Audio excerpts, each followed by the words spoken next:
భూమి మీద సముద్రాలు ఎంత లోతుగా ఉంటాయో ఎప్పుడైనా ఆలోచించారా? ప్రపంచంలోనే అత్యంత లోతైన సముద్ర గుంత అదే మారియానా ట్రెంచ్. దీనిలోని అత్యంత లోతైన స్థానం ఛాలెంజర్ డీప్ అని అంటారు. ఇది సుమారు 11 కిలోమీటర్ల లోతు. అంటే ఎవరెస్ట్ పర్వతాన్ని తలకిందులుగా పెట్టినా అది పూర్తిగా మునిగిపోతుంది. అక్కడ చీకటి అంత భయంకరంగా ఉంటుంది. కాంతి కూడా చేరడానికి అవకాశమే ఉండదు. ఆ చీకట్లో మనిషి కంటికి ఎప్పుడూ కనిపించిన విచిత్ర జీవులు దాగి ఉంటాయనే చెప్పుకోవాలి. కానీ నిజమైన భయం ఏమిటంటే అక్కడ ప్రెషర్ మన మీద పడే గాలి ఒత్తిడిని 1000 రెట్లు ఎక్కువగా ఆ లోతులో ఉంటుందని చెప్పుకోవాలి. అటువంటి ప్రెషర్లో మనిషి శరీరం ఒక్క క్షణంలోనే నలిగిపోతుంది. అందుకే మారియానా ట్రెంచ్ ప్రపంచంలోనే అత్యంత రహస్యమైన భయానకమైన ప్రదేశాల్లో ఒకటని చెప్పుకోవాలి. సముద్రం లోతుల్లో దాక్కుని ఉండే ఒక మహారాక్షసి ఉంది. అదే జైంట్ స్క్విడ్.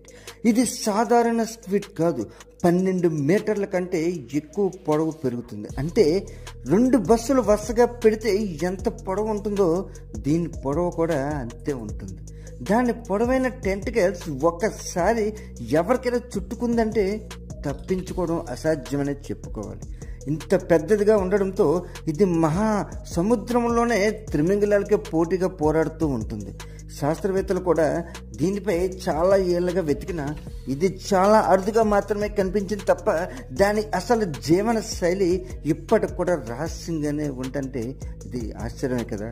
అందుకే జైంట్ స్క్విడ్ సముద్ర గర్భంలో దాక్కుని ఉన్న ఒక నిజమైన మహారాక్షసి అని చెప్పుకోవాలి.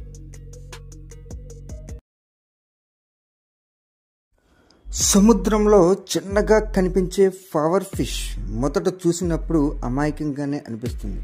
కానీ దీనిలో దాగి ఉన్న ప్రమాదం మాత్రం చాలా భయంకరంగా ఉంటుంది. అంటే దాని శరీరంలో ఉండే టాక్సిన్ సైనైడ్ కంటే 1200 రెట్లు శక్తివంతంగా ఉంటుంది. అంటే ఒకే పవర్ ఫిష్లోని విషం 30 మందిని క్షణాల్లో చంపగలదు. ఇంకా ఆశ్చర్యం ఏంటంటే జపాన్లో ఈ చేపని పుగు అని పిలుస్తారు. అంటే ప్రత్యేకంగా శిక్షణ పొందిన చెఫ్స్ మాత్రమే దీన్ని వండే అనుమతి ఉంటుంది. అంటే ఒక చిన్న తప్పు జరిగితే ఆహారం ప్రాణాంతకం అవుతుంది. అందుకే పవర్ ఫిష్ ప్రకృతి ఇచ్చిన చిన్న రూపంలో దాగి ఉన్న ఘోర రాక్షసి అని చెప్పుకోవాలి.